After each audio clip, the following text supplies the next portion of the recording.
এটা পরিকল্পিতভাবে মারা হয়েছে। এই ছেলেটা একজন চাষি মানুষ, এই ছেলেটা চাষ করে খায়।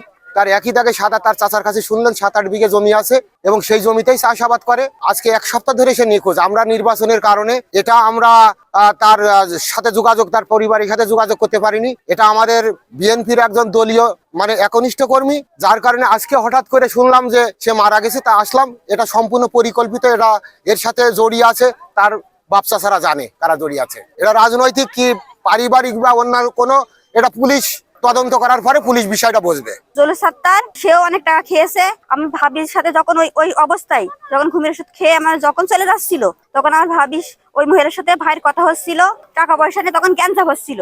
আমার ভাবি সেখানে উপস্থিত ছিল, মেয়েরাও ছিল।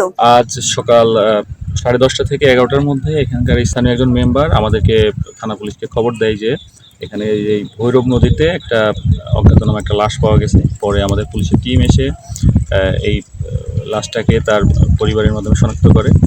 তার বাড়ি হলো ধোপাখালী, নাম হলো শিমুল বিশ্বাস। সে গত শনিবার থেকে নিখোঁজ ছিল পরিবারের ভাষ্যমতে।